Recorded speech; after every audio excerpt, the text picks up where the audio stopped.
네, 오늘은 234페이지입니다.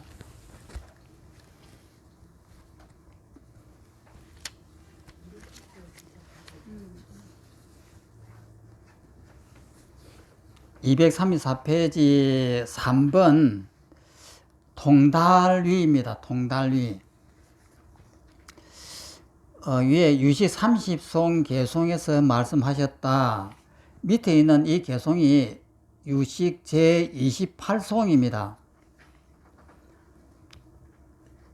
읽어보면은 어느 때 소연에 대해 정지라고 하는 것은 바른 지혜입니다. 정지로 전혀 얻은 바가 없으니, 얻은 바가 없다. 이 무소득이라고 하는 이 말을 중국의 육조 스님이 써가지고 얻은 바가 없다라고 하는 말을 씁니다. 그럼 무엇을 얻은 바가 없느냐? 조금도 마음에 집착하는 바가 없다 이 말이에요. 얻은 바가 없다고 하는 것은, 얻는다라고 하는 것은 집착이에요. 집착하는 바가 없다. 어떤 것에도 집착하는 바가 없다, 이런 뜻이에요. 얻은 바가 없으니 이때 유식에 머문다. 유식이라고 하는, 오직 식이라고 하는 그것에 머무네. 이치의 상을 떠났기 때문이다. 이치는 능치소치니까 주관과 객관입니다. 나와 내 앞에 있는 대상, 이 두 가지의 상을 떠났기 때문이다. 이렇게 했습니다. 그 밑에 있는 해석을 한번 읽어보면은, 통달위는 바로 견도위를 말한다. 견도라고 하는 것은 견성이라고 하는 말과 같습니다. 내 성품을 봤다. 그러니까 이 도를 깨달았다. 이런 뜻으로 견도라고 하는 걸 씁니다. 견도위를 말한다. 어느 때 보살은 무분별지가 일어나 소연경에 대해 얻은 바가 전혀 없다. 소연경이라고 하는 것은 대상입니다. 대상에 대해서 얻은 바가 전혀 없다. 이 말은 뭐냐면, 어느 때 보살은 무분별지, 분별이 없는 지혜가 일어나서 소연경, 그 대상에 대해서 얻은 바가 전혀 없다. 그러면 대상이 뭐냐면은 내가 사형을 당한다. 죽음의 공포가 일어나는 그 대상에 대해서 얻은 바가 없다. 집착하는 바가 전혀 없다. 이것을 갖다가 무분별지라고 합니다. 그러면 또 읽으면 여러 가지 희론의 상을 취하지 않기 때문이다. 희론이라고 하는 것은 장난거리죠. 쓸모없는 이야기들, 진리가 아닌 것. 희론의 상을 취하지 않기 때문이다. 무분별지는 모든 분별이 사라진 상태의 지혜를 말한다. 그러니까 무분별지라고 하는 건, 분별이 없는 지혜라고 하는 것은 모든 분별이 사라진 상태를 말한다. 그럼 모든 분별이 사라진 상태가 어떤 상태냐 하는 거예요. 밑을 또 읽어보면, 희론은 실제하지 않는 법을 세워서 객체화시킨 것을 말한다. 객체화라고 했던 것은 실제하지 않는 법, 이 가짜를 내 눈앞에 있는 것처럼 이렇게 객체화시키는 것을 말하는 거예요. 그러니까 희로는 실제하지 않는 이 가짜들을 진짜가 있는 것처럼 객체화시킨 것을 말한다 이 말이에요. 그러면 이것을 뭐냐면, 이 책상을 보면은 이 책상이 눈앞에 대상으로 객으로 객체화가 되었고 내 눈앞에 이렇게 보이는 거예요. 그럼 이것이 실체가 아닌데 이것을 진짜 있다라고 본다 이 말이에요. 그럼 이것을, 희론이라고 하는 것은 실제하지 않는 이 책상이라고 하는 이 법을 세워서 객체화시킨, 눈앞에 진짜 있는 것처럼, 객체화라고 하는 것은 눈앞에 진짜 있는 것처럼 말한다. 즉 분별로 인해 본래 있지 않은 법을 있다고 여긴 것을 말한다. 그러므로 당연히 무분별제가 일어날 때는 희론의 상이 함께할 자리가 없게 된다. 이때 보살은 유식의 참다운 성품에 머문다고 한다. 진여를 정득하는 지혜와 진여가 평등하여 모두 능치와 소치의 상을 떠났기 때문이다. 능치라고 하는 것은 주관인 나고 소치라고 하는 것은 객관인 이 책상이에요. 그러니까 능치는 책상을 바라보는 나고 소치는 앞에 보이는 책상입니다. 그러니까 주관과 객관이 다 사라져 버린 거예요. 그럼 무분별지라고 하는 것은 뭐냐면은 우리는 이 책상이 눈앞에 있으니까 저것은 책상이구나 하고 분별을 합니다. 이것이 우리의 이제 희론인데, 망상인데, 그런데 무분별지라고 하는 것은 이 책상이 사라진 거예요. 그리고 책상을 바라보는 나도 사라진 겁니다. 그러면 나와 대상이 전부 다 사라져 버린 거예요. 이것을 무분별지라고 합니다.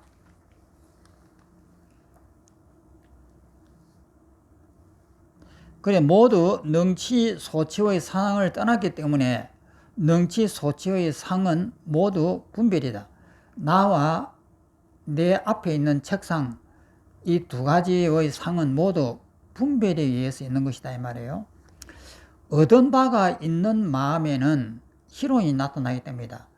그래서 여기서 얻은 바가 있다라고 하는 것은 집착하는 바가 있다 이 말이에요. 실체로 여기는 마음이 있다 이 말입니다. 그래서 그것을 얻은 바가 있다라고 이렇게 표현하는 거예요.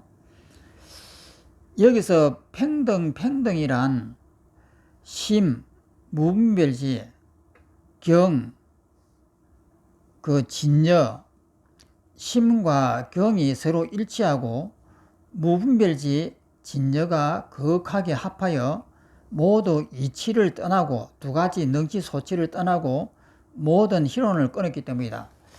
그럼 무분별지는 어떤 것이 무분별지냐면요. 대상을 이렇게 책상을 이렇게 바라보면은 이 책상이 비어져야 됩니다. 그리고 바라보는 나도 비어져야 돼요. 그러면 바라보는 나도 사라져버리고 앞에 있는 대상도 사라져버리고 그러니까 보는 나와 보이는 대상이 하나가 되어야 되는 거예요. 그러면 이 말은 뭐냐면 온 우주가 사라졌다 이 말입니다. 대상이 되는 이 방바닥이라든지 천장이라든지 이 앞에 있는 칠판이라든지 책상이라든지 이런 것이 싹 사라져버린 거예요. 대상이 사라지고 그것을 바라보는 나도 사라져버린 거예요. 그래서 일체가 모두 다가 사라져 있는 이 상태를 분별이 없는 지혜라고 하는 거예요. 그러면은 처음에 이것이 한번 이렇게 완전히 사라지는 것이 통달입니다. 그래서 주관도 사라지고 객관인 대상 온 우주가 다 사라져 가지고 텅 비어져고 이게 통째로 하나가 딱 되어 있는 이 상태를 경험하는 것이 무분별지예요. 그러면 무분별 후덕지는 뭐냐면은 이렇게 무분별 지혜를 얻고 난 다음에 다시 정신 차리고 이 세상을 보면은 책상도 있고 방바닥도 있고 천장도 다 있는 거예요. 이것이 다 있는데 금방 이것이 없는 것을 봤단 말이에요. 그래서 없는 것을 보고 난 다음에 있는 것을 보면서 집착을 하지 않는 거예요. 이 책상이 사각형인데 이것이 내가 만든 가짜다 이 말이에요. 그러면 이 책상뿐만 아니고 사형을 당하는 내가 있다고 하면은 뒤에서 목을 자르려고 하는 이런 공포스러운 분위기가 있는데 이것이 사라져 가지고 허공이 되어버린 거예요. 그럼 허공에서는 칼을 가지고 내 목을 자르려고 해도 내 목이 없습니다. 그러면 칼이 있느냐면 칼도 없어요. 그러니까 없는 칼을 가지고 없는 모가지를 자르는 것이 무분별지입니다. 그러니까 두려움이 안 생기는 거예요. 그것을 경험하고 난 다음에 다시 눈을 뜨고 보면은 내가 사형대에 앉아 있단 말이에요. 그래서 뒤에서 내 목을 자르려고 망나니가 칼을 휘두르고 있는 모양이 보인단 말이에요. 그럼 이때 내가 두려움이 생기느냐? 안 생긴다 이 말이에요. 그 무분별지를 봤을 때는 반드시 힘이 생깁니다. 에너지가 생겨요.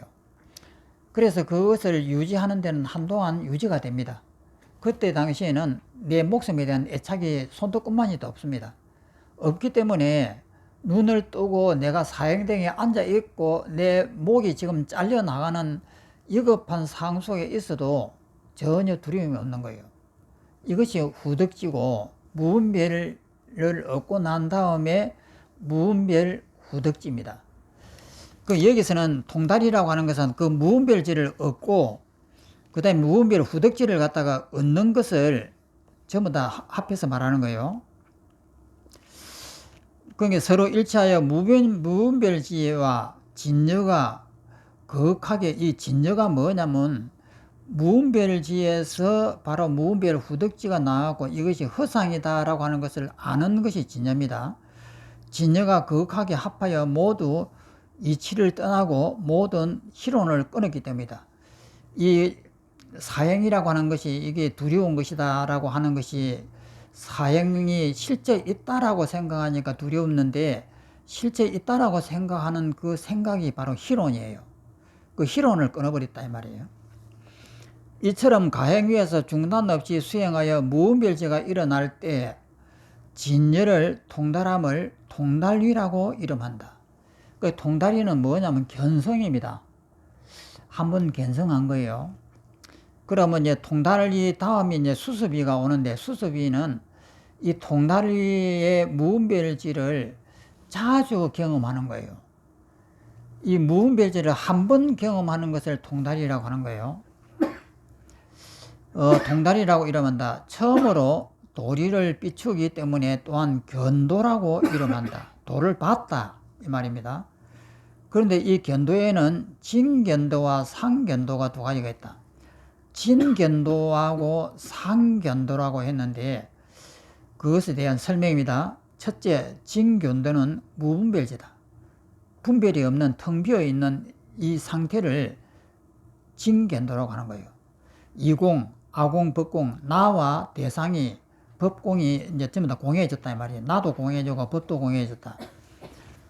이공으로 나타난 진리를 참으로 정떡하고 이장, 번뇌장과 소지장, 번뇌장은 나에 대한 집착을 번뇌장이라고 소지장은 법에 대한 집착을 소지장이라 합니다. 법에 대한 집착은 책상이 진짜 내 마음 바깥에 있다라고 하는 것이 소지장이에요. 번뇌장과 소지장의 분별 수면을 참으로 끊는다. 이 수면이라고 하는 것은 번뇌를 이야기합니다. 분별 번뇌를 참으로 끊는다. 번뇌에는 구생번뇌와 분별번뇌가 있고 종자와 현행이 있다. 이 구생과 분별은 구생번뇌, 분별번뇌입니다. 이때 수면은 종자를 말한다. 수면이라고 하는 것은 번뇌를 말하는데 이것을 갖다가 종자라고도 말할 수가 있다. 견도위에서 분별아집, 번뇌장, 분별법집, 소지장의 종자가 끊어진다. 이것이 영원히 끊어지는 것이 아니고 한 번 끊어지는 거예요. 참고로 분별아집, 분별법집의 현행은 견도위 이전에 점차로 이미 조목되다가 가행위에서 점차로 조목되다가 되었다. 따라서 견도위 이후로 분별아집과 분별법집은 일어나지 않는다. 물론 구생아집과 구생법집의 종자와 현행은 여전히 남아있다. 이 말은 뭐냐면은 분별아집과 분별법집은 무분별지를 한번 딱 경험하면서 이것이 허상이구나 하는 것을 알았을 때 끊어지는 거예요. 그렇지만 분별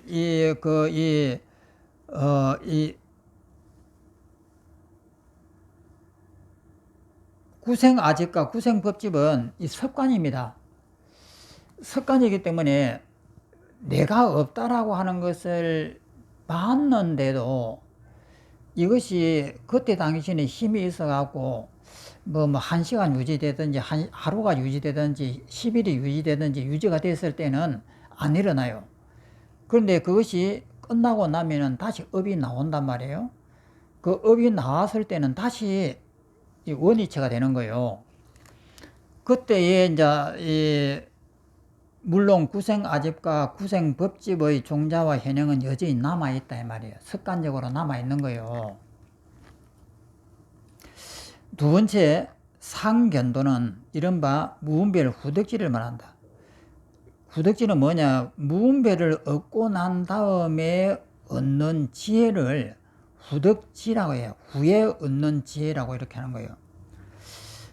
읽어보면 일체 분별이 사라진 지혜를 무분별을 하고 무분별지 이후에 다시 여러 모습을 살피기 위해 무분별 후덕지가 일어난다. 그러니까 무분별지가 영원히 계속될 수는 없는 일이에요. 그 무분별을 이해하고 분별이 없는 상태를 경험하고 나면 조금 있다가 다시 정신 차리고 현실 세계가 나타나요.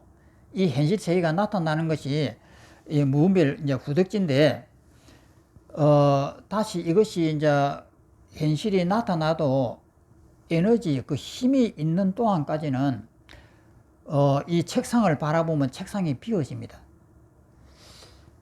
그러니까 책상을 바라보면 책상이 텅 비어지고 땅바닥을 바라보면 땅바닥이 텅 비어져요. 그 힘이 유지되는 동안까지는. 그렇기 때문에 이 집착을 할 필요가 없는 거예요. 이 책상이 옛날에는 단단하게 있다고 생각했는데 이제 보면 사라져 버리는 거예요. 그러니까 이 책상이 있다라고 하지 않는 거예요. 이것을 후덕지라고 합니다. 현실이 이제 다시 책상이 나온다 하더라도 그것이 집착을 하지 않는 거예요. 무분별지는 모든 분별이 사라진 자리이기 때문에 눈을 감은 것과 같다. 이 경우에는 결코 세상과 함께 할 수가 없다. 무분별지에서는 세상을 살아갈 수가 없죠. 이에 다시 분별을 일으켜 산은 단지 산이고 물은 단지 물이라고 차별상을 짓는다. 이 말이 뭐냐면 산도 보이고 물도 다 보인다 이 말이에요. 그런데 집착을 안 해요. 물을 보면 물이 비어 보이고 산을 보면 산이 비어 보이고 그 힘이 유지되고 있는 동안까지는. 그러니까 이 차별상을 지을 필요가 없는 거예요. 그래서 무분별지는 실지, 근본지와 실질적인 지혜이고로서 제법의 모든 법의 실상이다. 실상을 정득하고, 무분별 후덕지는 권지, 권이라고 하는 것은 이 방편이라는 뜻으로 쓰입니다. 권지, 방편지로서 제법의 차별상을 정득한다. 그러니까 무분별지에서는 일체가 차별이 없는 비어있는 이 모습을 보고 그래서 깨어나서 다시 차별을 보는데, 이때 내 힘이 유지되는 동안까지는 비어 보이는 것이 자유자재로 돼요. 그런데 힘이 딱 끝나는 순간 안 됩니다. 그럼 안 되면은 이치로서는 알고 있지만 이 책상을 보면 책상이 안 비어져요. 그렇게 되면 다시 이제 막히는 거예요. 막히지만은 지혜로서 그것을 이해는 하고 있는 거예요. 눈에는 안 보이지만. 그래서 후덕지, 다시 이제 그 후에 다시 이제 닦는 것이, 이 수습지입니다. 이 지금은 통달지지만은 다음에 닦는 것이 이제 보림이라고도 하는데 수습지가 바로 그겁니다. 따라서 앞의 진견도에서는 오직 유식의 그 성품을 정득하고, 유식의 성질이 뭐냐면 이 텅 비어 있는 이것을 유식성이라고 해요. 뒤에 상견도에서는 유식의 상을 정득한다. 상이라고 하는 것은 모습이 보이는 것이잖아요. 유식상을 정득한다. 둘 가운데 진견도가 뛰어나다. 유식성을 정득하여 진열을 관조하기 때문이다. 그럼 여기서 진열이라고 하는 것이 뭐냐는 거예요. 이 상이 다 비어져야 하고 텅 비어져 있는 그 모습을 보면서 아 이거 허상이네 하는 것이 진여다 이 말이에요. 그러므로 유식 삼유성 개송은 진견도 무분별지에 어긋한 내용이다. 그러니까 이 통다리는 무분별지가 핵심이에요. 그래서 무분별지를 얻는 것이 아주 귀중한 일이죠. 그것을 한번 경험을 하면은 견성을 했다 이 말이에요. 그런데 그것이 유지가 안 되니까 그것을 또 봐야 되고 또 봐야 되면서 점차 습관을 이제 해 나가다가 나중에는 이것이 이제 자유자재가 되면은 눈만 보고 이거 보면 그냥 사라져버려요. 없어요. 그러니까 원수를 보면은 원수가 있으면 성질이 날 텐데 원수가 비어 있는 것이 보이는 거예요. 바로 바라보면 보이는 거예요. 그러니까 거기에 대해서 성질을 낼 필요가 없는 거죠.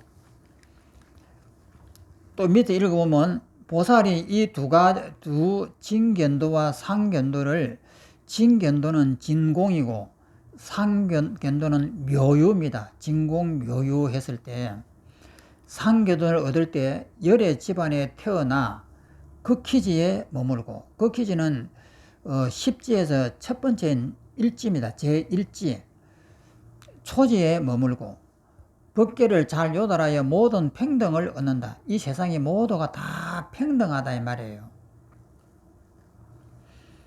그러니까 이 평등하다라고 하는 이 말을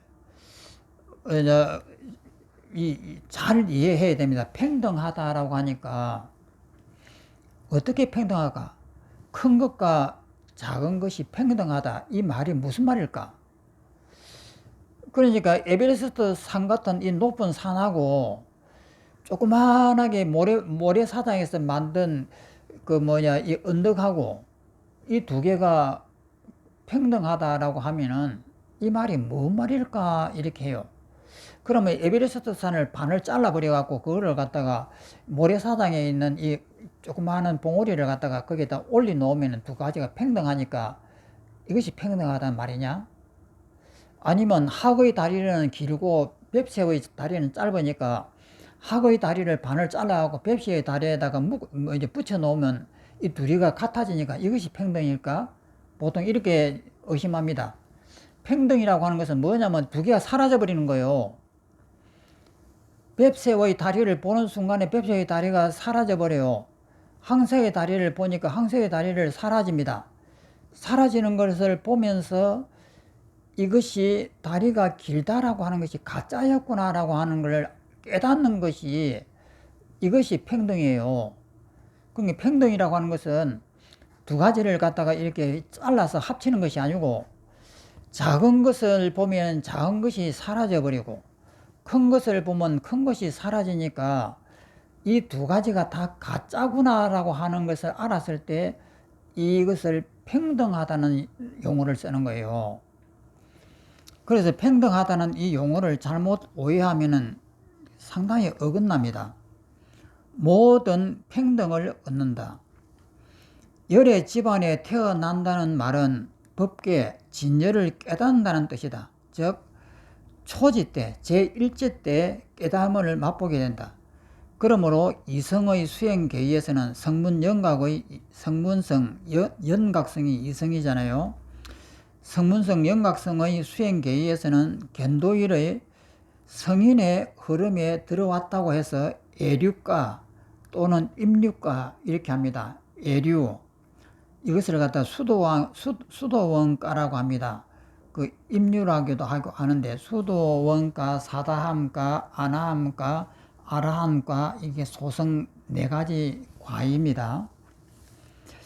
고한다. 이때 애는 애류가에서 애는 참여하다는 뜻이다.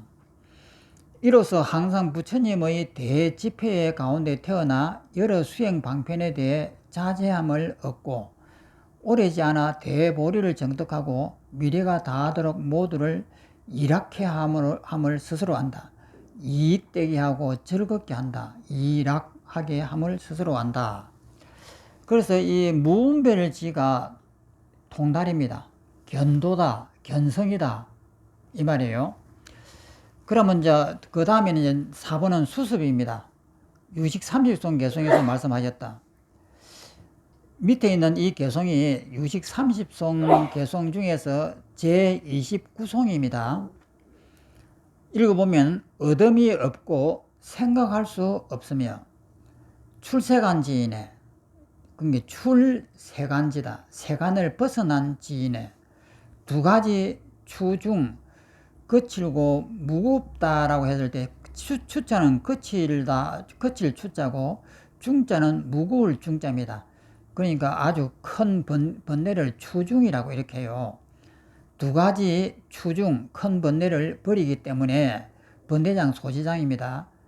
추중이라고 하는 건 번뇌장과 소지장이라고 하는 두 가지 무겁고 거친 것을 버리기 때문에 곧 전의를 정득하네. 전의라고 하는 것은 우리 의식이 완전히 바뀌어버리는 것을 전의라고 합니다. 이 자동차 바퀴 굴러가듯이 그 굴을 전자에다가 의자입니다.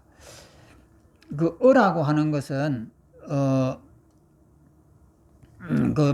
의타기생에서 원성실성으로 돌아가는 것을 전의라고 이렇게 해요. 이것을 다시 한번 보겠습니다.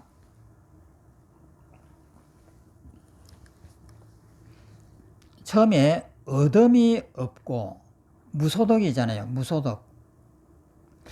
그 어둠이 없다라고 하는 이 말은 앞에도 이야기했습니다만은 집착하는 바가 없다. 이것이 어둠이 없는 거예요. 어떤 번뇌에서라도 내가 그것에 집착해가고 끌려가는 바가 없다. 이것을 어둠이 없다라고 이렇게 표현합니다. 그 다음에 생각할 수가 없다. 생각을 해도 묶이지 않으니까 무분별지가 항상 따라 있는 거예요. 그래서 생각할 수 없으며, 우리는 생각을 하게 되면 번뇌가 일어납니다. 밉다, 곱다, 두렵다, 좋다 하고 생각을 하면 번뇌가 같이 일어나거든요. 그런데 여기에서는 생각할 수 없다라고 하는 것은 생각을 하면 텅 비어지는 거예요. 그러니까 생각할 수 없으며 출세간지이네, 세간을 벗어난 지혜이네. 두 가지 추중을 버리기 때문에, 번뇌장과 소유장을 버리기 때문에 곧 전의를 정득하네. 그러니까 의타기생에서 원성실성으로 이렇게 탁 바꿔버린다 이 말이에요. 진리로 바꿔버리네, 이런 뜻입니다. 다시 밑으로 읽어보면은 수습이는 수도위를 말한다. 그 통다리 다음에 이 수도를 계속 닦아가는 이것의 위치를 수도위를 말한다. 보살은 앞의 견도로부터, 이 견성한 것으로부터 나아가서 구생의 번뇌장과 구생의 소지장을 끊고 전의를 정득하기 위해 무분별지를 자주 수습한다. 이것이 제일 중요합니다. 전의를, 원성실성을 정득하기 위해서 무분별지를 자주 수습한다. 이것이 이제 핵심 사항이에요. 그러니까 우리가 보통 보림을 한다 이렇게 하면은 막연합니다. 견성을 했는데 견성을 한 것을 가지고 보림을 계속 한다라고 이렇게 하면은 이 말이 무슨 말인가 이해가 잘 안 됩니다. 그러면 여기에서 여기에 있는 유식의 내용을 가지고 이야기하면 정확하게 이해가 돼요. 그러면 견성을 했다라고 하면은 보통 우리 스님네들이 견성했으면은 견성의 내용이 어떻게 되어 있는지 설명하는 분이 한 분도 없습니다. 중국 선사들도 설명하는 분이 없고 우리나라 스님네도 설명하는 분이 없어요. 도를 깨달았다, 그냥 내 마음속에 있는 진열을 봤다, 이렇게만 표현을 합니다. 그렇게 표현하다고 하는 것은 진짜 무책임한 거예요. 그러면 내가 뭔가를 봤으면은 본 것이 그 표현이 돼야 되잖아요. 그러면 통달이라고 하면은 이것을 보면은 아까도 이야기했지만은 이 책상을 보면은 이 책상이 중생일 때는 내 마음 바깥에 진짜 있습니다. 있는데 이 책상이 사라지는 거예요. 그리고 그것을 바라보는 나도 사라집니다. 그래서 아공이 되고 법공이 된단 말이에요. 그럼 이것이 이 주관과 객관, 능치와 소치가 다 사라져요. 그러면 이 우주가 사라져 버리는 거예요. 우주가 사라져 버린 이 텅 빈 속에서 이제 내가 딱 이제 그것을 이제 삼매에 들어갑니다. 자동 삼매에 들어갑니다. 그러니까 견도를 하게 되면은 자동 삼매가 들어가요. 그럼 온 우주가 사라져 갖고 고요한 상태가 이렇게 되는데 거기서 내가 생각은 있습니다. 그래서 나를 하나 만들어 가지고 내 목을 자르는 연습을 해보는 거예요. 그러면은 내 몸을 이렇게 상상을 하면은 내 몸이 나타나야 되는데 안 나타나요. 우리가 상상을 하게 되면 자기 몸이 보이고 상상을 하게 되면 바깥에 있는 집이 보여요. 그런데 여기 무분별지에 들어가면 내가 안 보입니다. 아무리 나를 나타내려고 해도 안 나타나요. 상이 안 나타납니다. 그러면 이제 있다고 치고, 내가 있다고 치고, 그래서 내 목을 자른다라고 이렇게 치면은 칼로 갖고 칼도 안 나타나요. 그런데 칼이 있다라고 치고 내 목을 자른단 말이에요. 그러면 뭐냐면 허공을 잘라요. 그러니까 허공을 자르는 걸 보고, 아니 내가 죽는다고 하면 공포가 나야 될 텐데 허공을 자르니까 공포가 날 수가 없는 거예요. 그래 아무리 잘라봐도 공포가 안 나타나요. 내 몸이 없으니까, 죽을 내가 없으니까. 그러면 이 상태에서 이제 이걸 보면 이것이 무분별지입니다. 어떤 상이 나타날 수가 없는 거예요. 그런데 우리는 일상생활 속에서 보면 모두가 상이 나타나요. 미운 사람을 보면 미운 사람 대상이 나타나고, 좋은 사람을 보면 좋은 사람 대상이 나타나는 거예요. 그래서 이 상을 지우는 것이 굉장히 귀중한 수행입니다. 그래서 이 유식의 핵심 수행법은 상을 지우는 것이에요. 그럼 이 무분별지가 딱 되고 난 다음에 다시 이제 깨어납니다. 이 무분별지의 삼매에서 깨어나는 거예요. 깨어나가지고 눈을 뜨고 일어나가지고 바깥을 이렇게 보면은 이 기운이 있는 동안까지는 전부 다 공해 보입니다. 원수를 봐도 원수가 공해져요. 그래갖고 사람이 나를 갖다 때려 죽인다고 해도 두려움이 없습니다. 그 힘이 유지되는 땅까지는. 그래서 이때에 이제 깨닫는 거예요. 일체가 다 꿈이고 환이구나. 그런데 그 기운이 떨어지는 순간에 다시 상이 나타납니다. 그러니까 다시 상이 나타난다는 이 말은 뭐냐면, 그러면 깨어나면은 상이 나타나요. 당연하게 앞 산을 보면 산이 보이고, 집을 보면 집이 보이고, 사람을 보면 사람이 보이는데, 이 책상을 보면은 책상이 보이는 거예요. 보는데 이 책상을 갖다가 딱 진짜로 보면 없어져 버려요. 이것이 자유자재로 돼요. 힘이 됩니다. 그런데 이 기운이 딱 끊어지는 순간에 안 됩니다. 다시 내가 나오고 이 세상이 나오는데 봐도 안 사라져요. 그러면 이제 그 다음에는 이제 보림이 된단 말이에요. 보림이라고 하는 것은 뭐냐면 다시 내가 죽어야만이 이 상이 사라져요. 이것을 연습하는 것이 보림이에요. 근데 보통 사람들은 보림을 한다고 하면서 어떻게 하라고 하는 말을 한 번도 안 해요. 그래서 그것은 보림을 진짜 하는 법을 아는지 모르는지 알 수가 없는 거예요. 그러니까 보림이라고 하는 것은 이 상을 지우는 연습인데, 그때는 임의적으로 상을 지워야 돼요. 상이 안 지워지니까. 그럼 이것을 자꾸 이렇게 지우는 연습을 계속 하다 보면은 어느 정도 내 집착이 사라지는 순간에 또 한번 이것이 무분별지가 됩니다. 그래서 이 무분별지가 자유자재로 될 수 있는 것이 부처님이에요. 그 보림이라고 하는 것은 그렇게 하는 것인데, 어떤 사람도 보림에 대해서 말을 한 사람이 없습니다. 어떻게 하라고 하는지 그것을 갖다가 설명한 사람도 없고 책도 없고 아무것도 없어요. 그런데 이것을 하려고 하면은 중국 선사들의 말씀 속에는 안 나옵니다. 그런데 이제 부처님의 말씀 속에는 보면 이렇게 자세히 나온단 말이에요. 그런데 이것도 그것을 경험하지 못한 사람은 설명을 할 수가 없는 거예요. 또 밑을 한번 보겠습니다. 자주 수습을 한다. 이것이 제일 중요합니다. 자주 수습을 한다. 수습 위에서 일어나는 무분별지는 소치와 능치를 멀리 떠났다. 그 주관과 객관을 멀리 떠났다. 이 말은 뭐냐면은 주관과 객관을 보는 순간에 사라져 버려요. 그런데 이제 이것이 이제 능숙해져야 사라지지, 능숙하지 못한 사람은 안 사라집니다. 떠났다. 그러므로 어둠이 없고 아울러 생각할 수 없다라고 한다.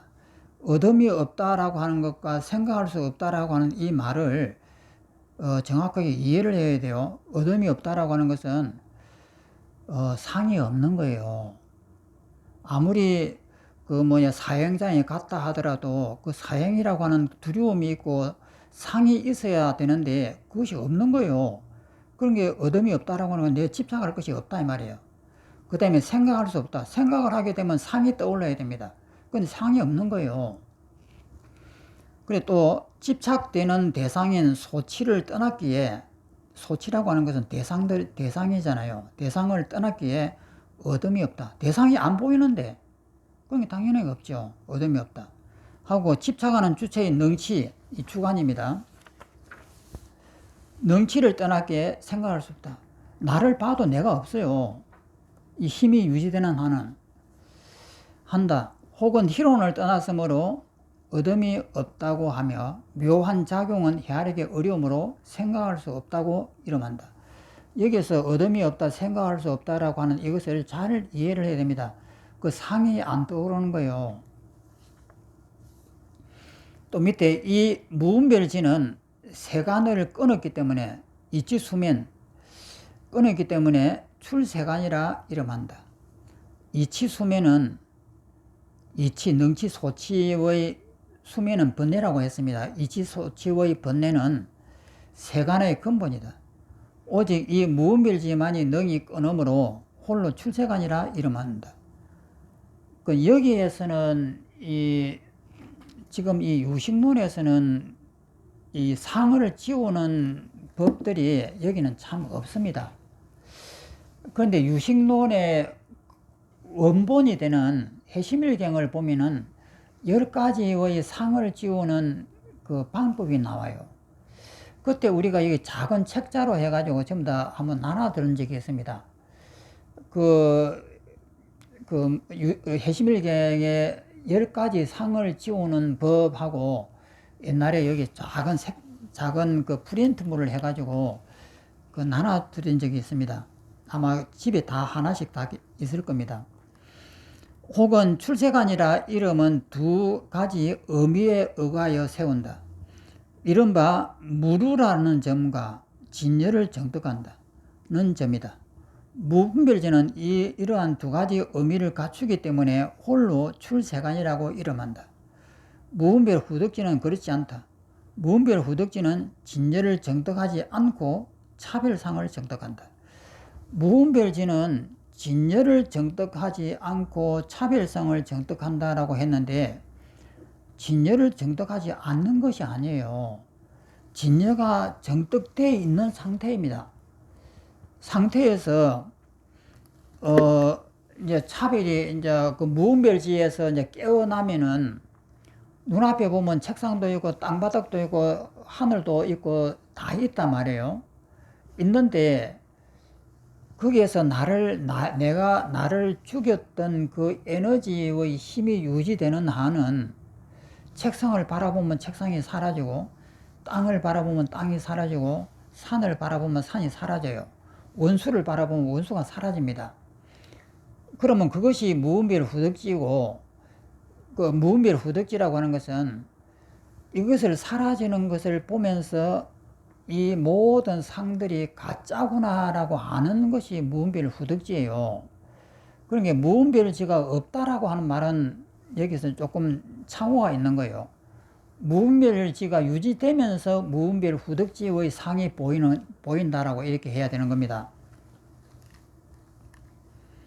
그 밑에 보면은 수수위에서는 자주 무분별지를 땄기 때문에 이것이 제일 중요합니다. 수습이라고 하는 이 보림의 단계에서는 자주 이 무분별지를 만들어야 되는데 이것이 쉽게 만들어지는 것도 아니에요.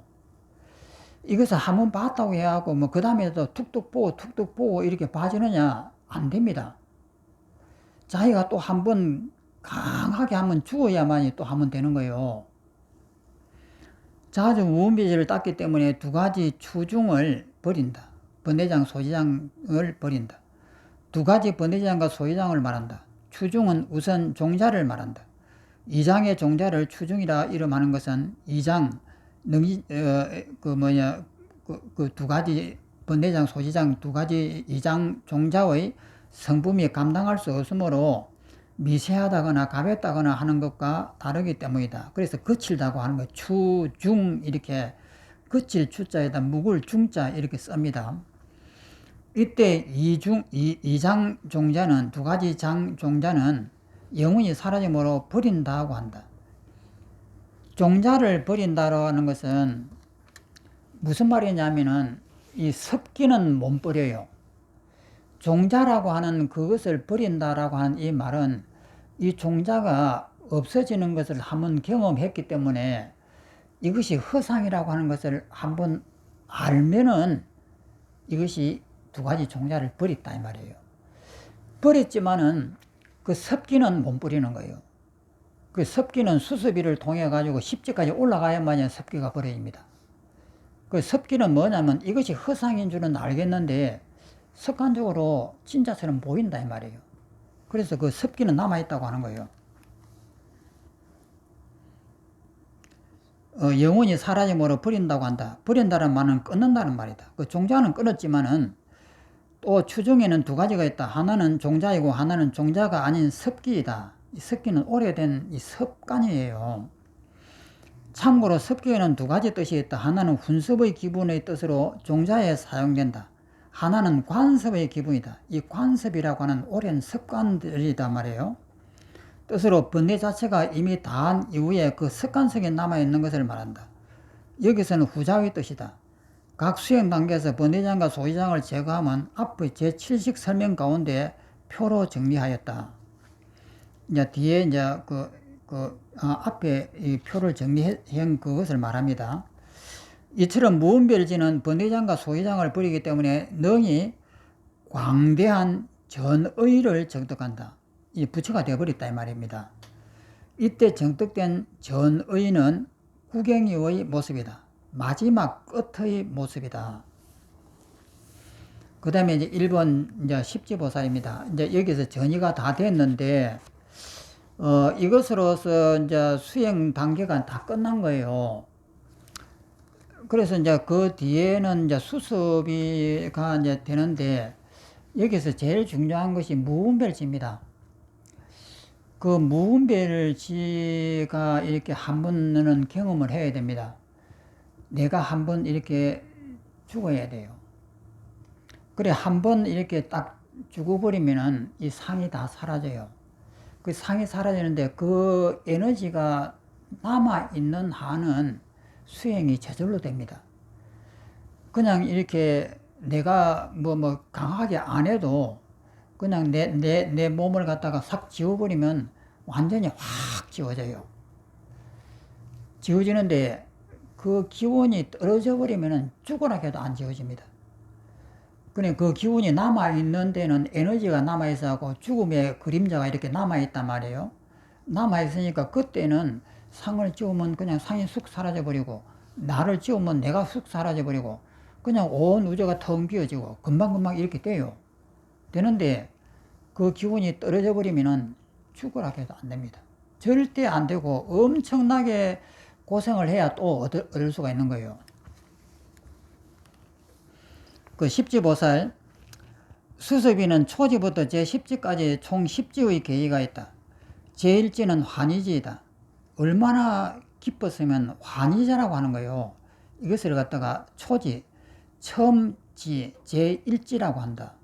그 깨달음을 무분별지를 얻어놓으니까 얼마나 한이스러운지 그 기쁘다라고 하는 표현을 써가지고 별명이 환희지입니다. 그래서 이것을 제1지라고 한다. 초지라고 한다. 처음으로 성인의 성품을 얻고 이공, 아공, 법공 모두 정득하고 능히 자와 타를 이익되게 하여 큰 기쁨을 일으키기 때문이다. 제2지는 이구지이다. 그 모든 때를 떠났다. 깨끗한 계율을 갖추고 미세한 잘못을 일으키는 번뇌의 티끝을 멀리 떠나기 때문에 때문이다. 제3지는 발광지이다. 뛰어난 선정과 대법의 총지, 다른 일을 성취하여 가없는 묘한 해의 빛을 발하기 때문이다. 그러니까 일지가 중요하고, 2지, 3지, 4지, 이것은 그냥 이름만 이렇게 하는 거예요. 이것을 자기가 알 수 있느냐 하면 모릅니다. 왜냐면은, 환희제라고 하는 일지를 얻었을 때는 그 모든 것이 다 알아져요. 그런데 그 다음에 두 번째 얻는다고 하는 것이 보통 어려운 일이 아니에요.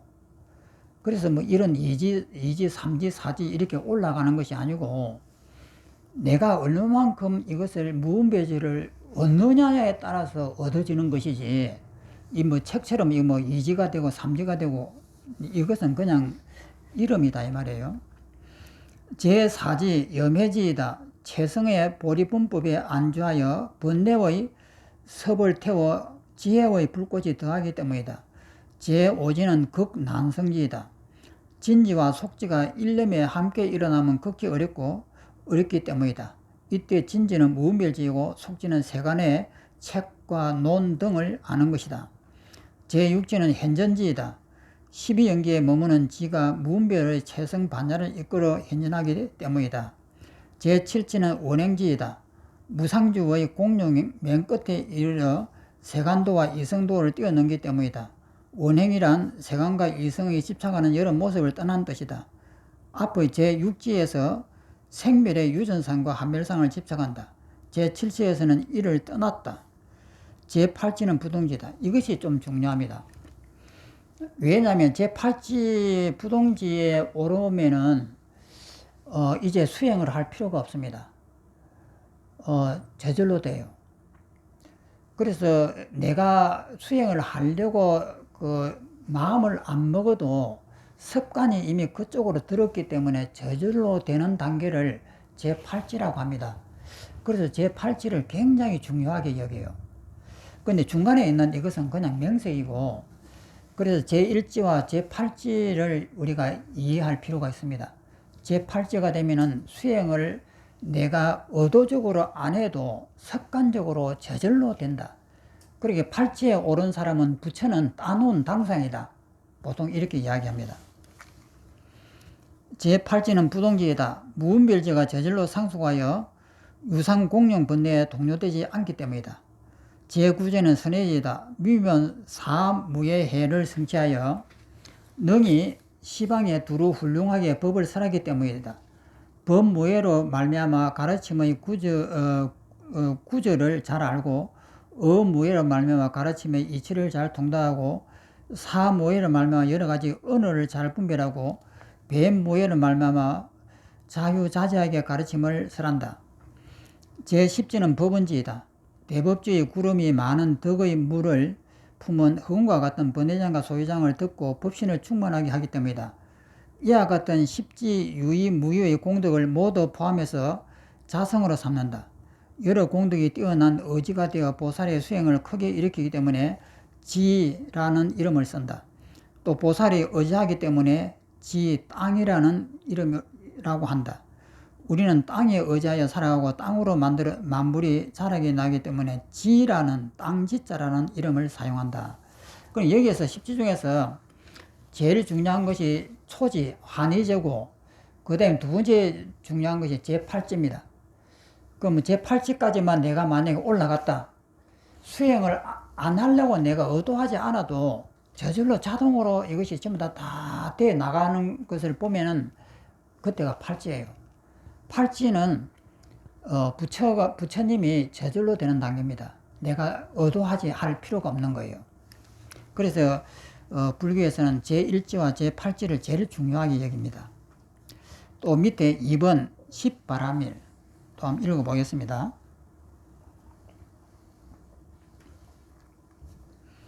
보통 대성보살의 실천 덕목으로 6바라밀을 언급하다. 이는 보시, 지계, 인욕, 정진, 선정, 반야 등이다. 이것을 6바라밀이라고 하죠.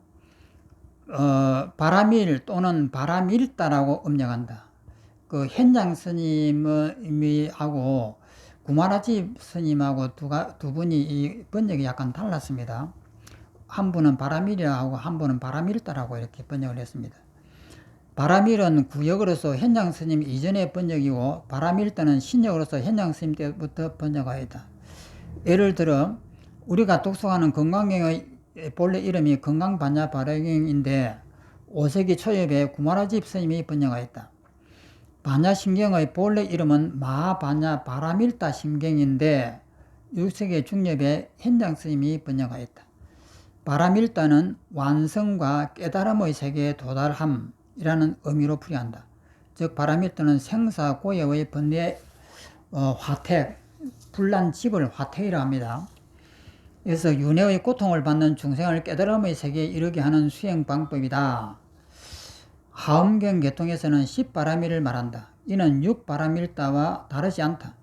단지 6바라밀다 가운데 반야바라밀다를 다시 5바라밀다로 나눈 것이다. 즉 반야바라밀다, 방편바라밀다, 원바라밀다, 력바라밀다, 지바라밀다이다. 그러니까 6바라밀다인데 그 6개 중에서 반야바라밀다를 갖다 쪼개가지고 5개를 만듭니다. 그래서 10가지가 되는 거예요. 반야바라밀다, 방편바라밀다, 원바라밀다, 력바라밀다, 지바라밀다이다. 이 5가지를 더 이제 나눈 거예요. 10바라밀다에서 반야바라밀다는 근본지로서 무분별지를 말하고 나머지 넷은 방편지로서 무분별 후득지다. 그럼 여기서 반야바라밀다, 방편바라밀다, 원바라밀다, 력바라밀다, 지바라밀다 하고 5개가 있는데 그 1번 반야바라밀다는 무분별지지만 뒤에 있는 4가지 방편바라밀, 원바라밀, 력바라밀, 지바라밀은 후득지라고 하는 거예요. 무분별 그 다음에 일어나는 후득지다 이렇게 설명하고 있습니다. 10바라밀다에서 반야바라밀다는 근본지로서 무분별을 말하고 나머지 넷은 방편지로서 무분별 후득지에 해당한다. 무분별 후득지라고 하는 것은 무분별을 얻고 난 다음에 다시 세상을 바라볼 때 일어나는 것들이에요. 무분별지는 모든 법의 실상을 정독하고 무분별 후득지는 차별상을 통렬하기 때문에 세속을 반영한다. 세속적인 것이에요. 세속 속에서 바라보는 것이에요. 하엄경 등을 소위 경전하는 유식사상에서는 10바라밀다를 언급한다. 따라서 이 10바라밀다는 10지의 보살이 닦아야 하는 뛰어난 수행이 된다. 10바라밀다를 자세히 살펴보면 다음과 같다. 첫째, 보시바라밀다. 보시는 3종류가 있다. 이른바 재물을 남한테 나눈다. 두려움을 없게 한다. 가르침을, 법을 이렇게 나눈다. 여기서 보시바라밀다는 우리는 어떻게 닦아야 되느냐 하면 내 목숨에 대한 애착을 남한테 주는 거예요. 남한테 보시하는 겁니다. 그것이 이제 우리 수행에서 제일 훌륭한 수행이 됩니다. 보시한다고 하는 것이. 그러니까 물론 재물도 나누고 뭐 이런 것도 다 나누는 것도 좋습니다만은 내 목숨에 대한 애착을 남한테 주는 것이에요. 그럼 그 속에서 모든 것이 다 들어있죠. 그 두려움이 없게 한다, 가르침을 나누어준다, 법을 나누어준다, 재물 보시는 몸을 지키고, 무예시는 두려움을 얻게 하여 마음을 지키고, 무예시라고 하는 것은 남이 두려워하면 내가 그 두려움을 대신 받는 것이에요. 그래서 남에게 그 두려움을 없게 해주는 것이거든요. 그러니까 목숨에 대한 애착을 놓지 않으면 안 되는 거예요. 지키고 법의 보시는 선법을 지킨다. 또는 법의 보시는 성근을 도와주고 재물 보시는 다른 이의 몸을 이익되게 하고 무예시는 다른 이의 마음을 도와준다. 그것이 이제 보시바라밀이고, 근데 보시바라밀은 최고로 보시바라밀은 내 목숨에 대한 애착을 남한테 나눠주는 것이에요. 그 다음에 두 번째, 계율, 지게바라밀다이다. 지게는 3종류가 있다. 이른바 유리계, 섭선번계, 요기 유정계. 이건 계율을 지키는 것인데, 제1번째가 살생하지 말아라. 그 다음에 거짓말하지 말아라. 도둑질하지 말아라. 뭐 이런 것들이잖아요. 그럼 이것을 지키려고 하면 내 목숨에 대한 애착을 놓아야 돼요. 그래서 이제 계율을 지킨다고 하는 건 남한테 절대 미운 소리 안 하고, 남 험담하지 않고, 남 욕하지 않고, 이것이 쉬울 것 같아도 어마어마하게 어려워요. 이거 지키려면 내 목숨을 내놓아야 돼요. 그래서 지게바람일이다. 두 번째가 지게바람이래요. 그래서 유리제는 칠부대중, 비구비구니, 삼이삼이니, 식차마나, 우바세, 우바이, 이 지켜야 할 계율을 말한다. 즉 유리계는 일반적으로 말하는 계율이다. 섭성법계는 온갖 착한 법을 닦을 말하고, 요익, 유정을 요익하게, 유정에게 중생을 이롭게 하는 것이 유정계입니다. 널리 중생을 이롭게 함을 말한다. 따라서 이때의 지계는 보통 이해하는 지계의 범위가 확대된 것이다.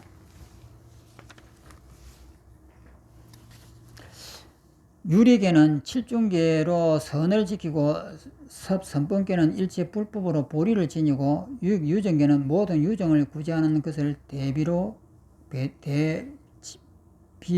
지닌다.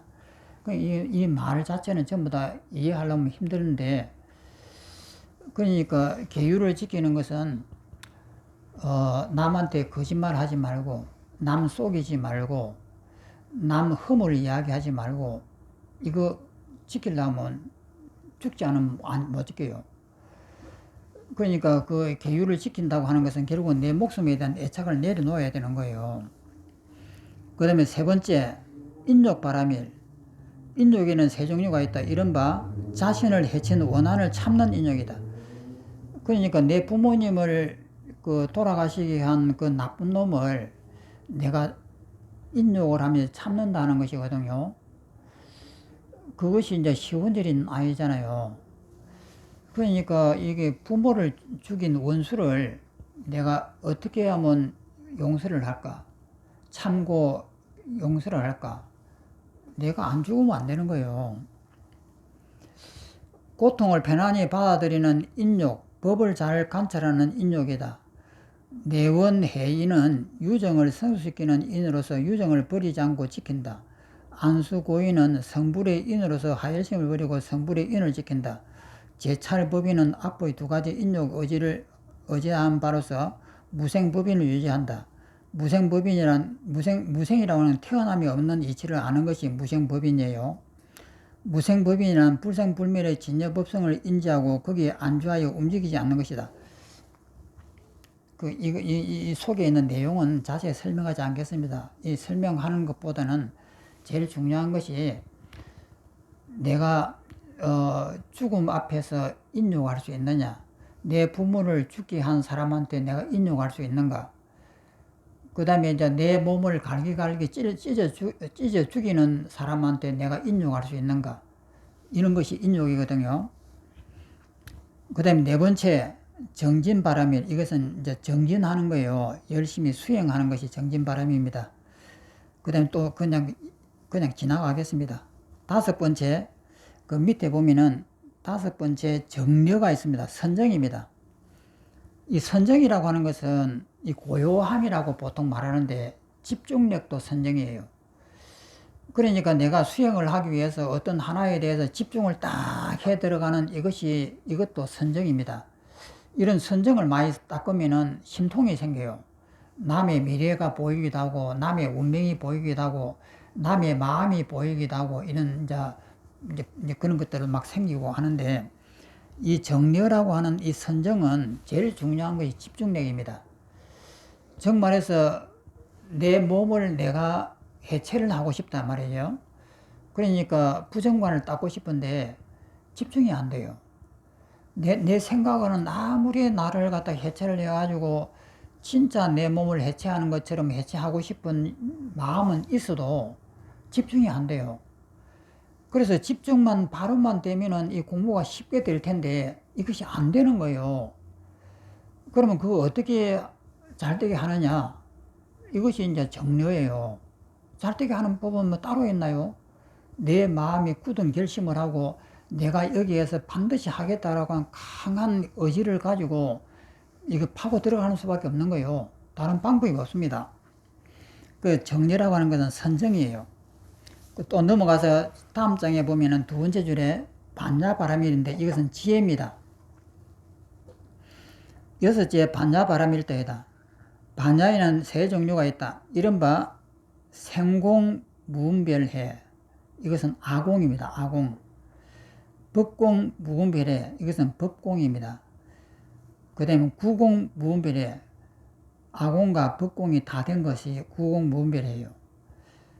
이다. 생공은 아공이다.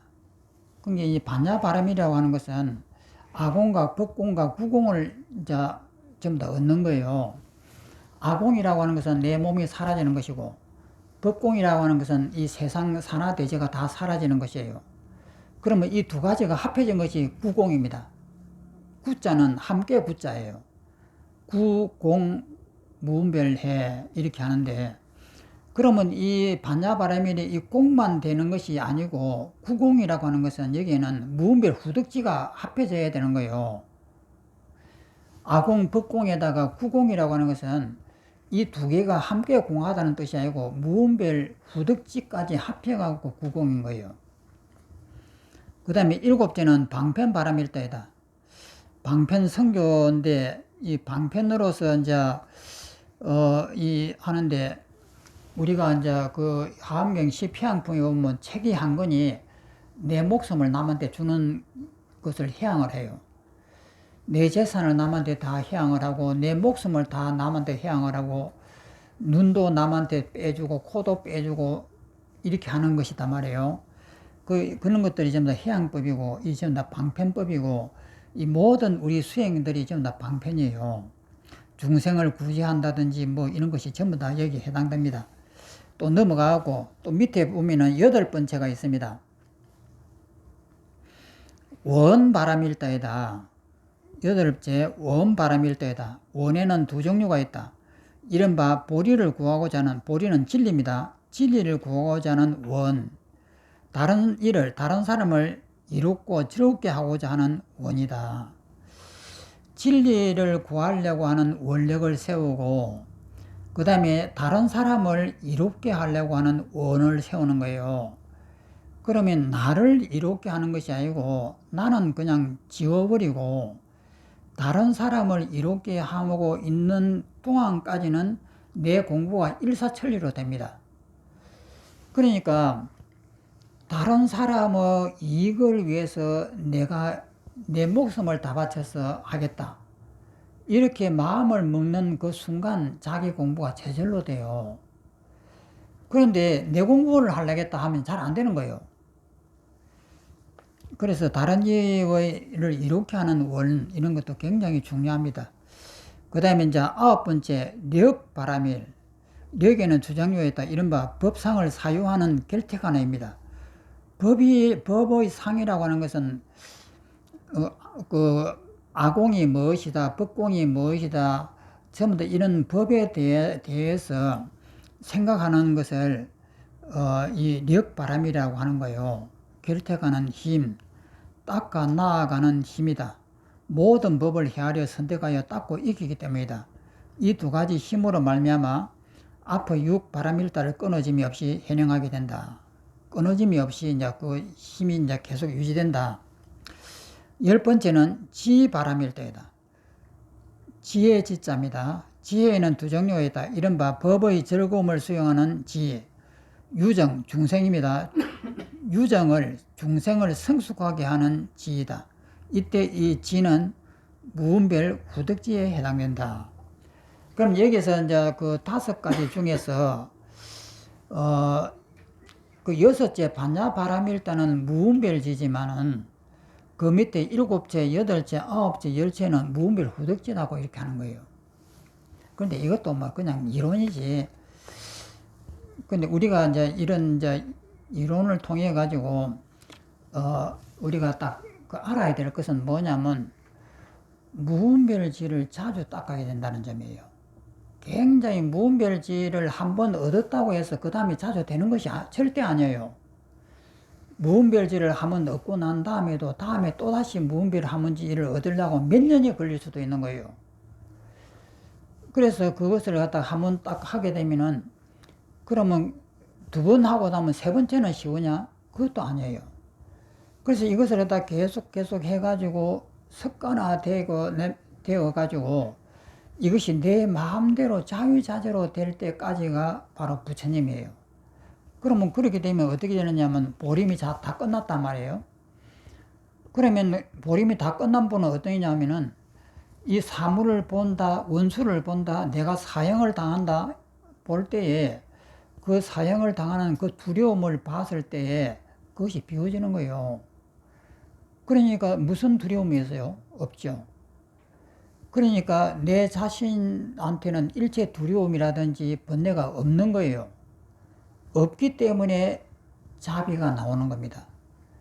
그래서 남을 위해서 남의 고통스러운 모습을 보면서 그것을 구제하려고 하는 이 자비가 나오는 거예요. 그래서 이 무분별지혜를 닦는 것이 보림입니다. 또 넘어갑니다.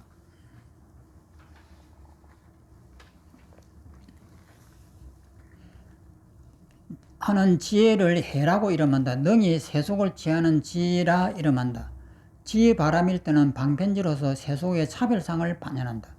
방편지는 세속의 차별상인데 무분별지에서 다시 깨어나면은 세상이 좀 차별적으로 책상과 뭐 이런 게 처음 다 하나하나 다 따로 보여요. 근데 그것이 이제 비어져 보인다고 하는 거. 차별상을 반영한다.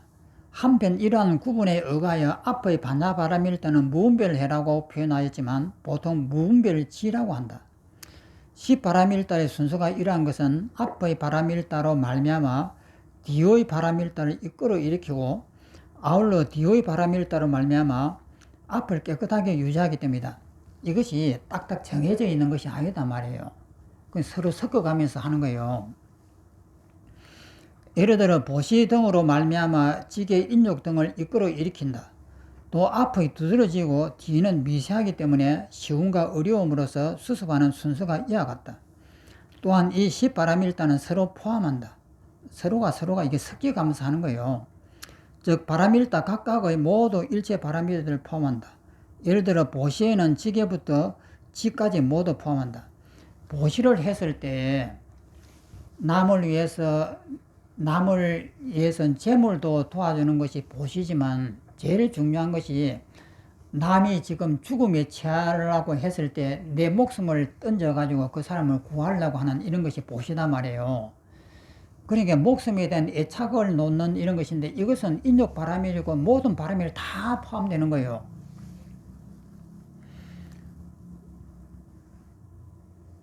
보시 등을 말미암아 지게 인욕 등을 이끌어 일으킨다. 또 앞을 두드러지고 뒤는 미세하기 때문에 쉬움과 어려움을 수습하는 순서가 이와 같다. 또한 이 시비 바람일다는 서로 포함한다. 즉 바람일다 각각은 모두 일체 바람일다를 포함한다. 예를 들어 보시에는 지게부터 지까지 모두 포함되어 있다. 지게의 모든 선법을 행하는 것이 있다. 10선법계 있다. 보시가 곧 선법이다.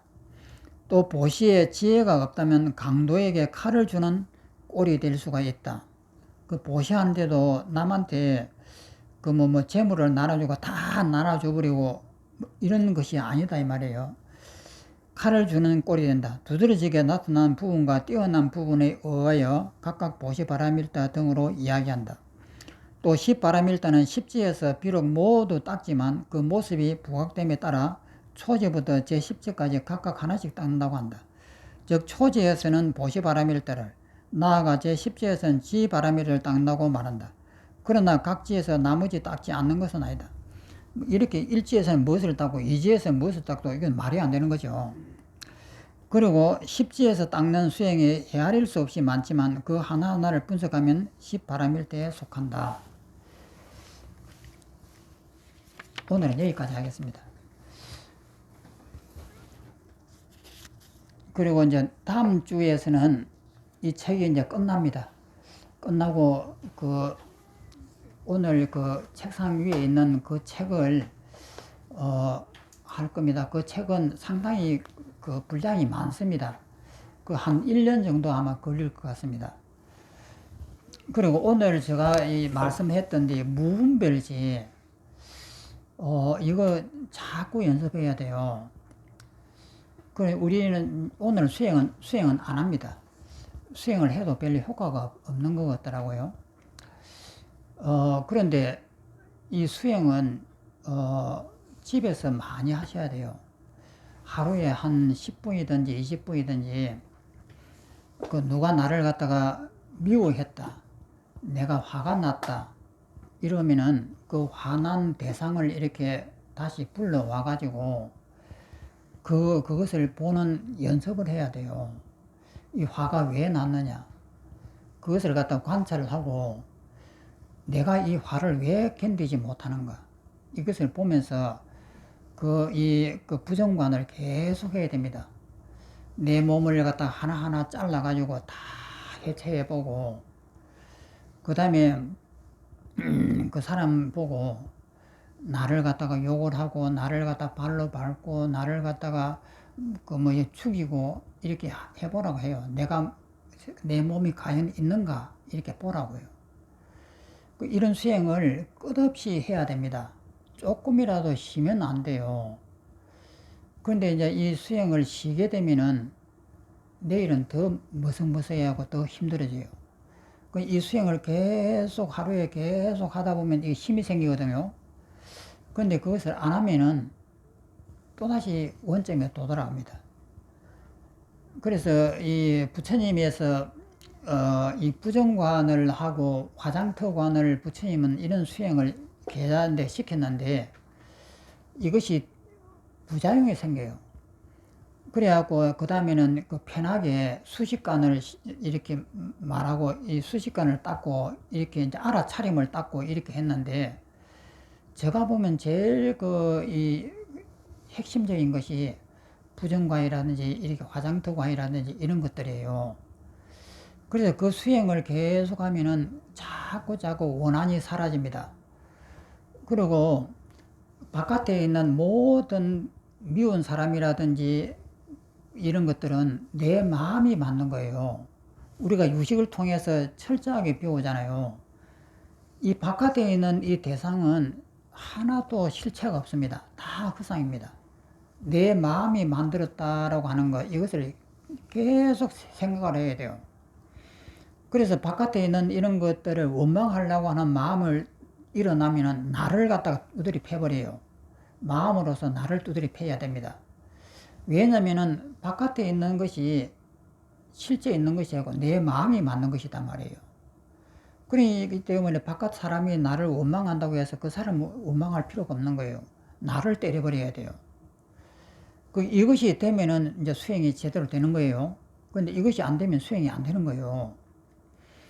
그래서 이 수행을 이제 하다 보면은 점차 이제 바깥에 있는 이 모든 것들이 이것이 내 마음이 만든 것이구나. 죽음도 내가 만든 것이에요. 실제 내가 죽는 것은 아니에요. 내 마음이 죽음을 만든단 말이에요.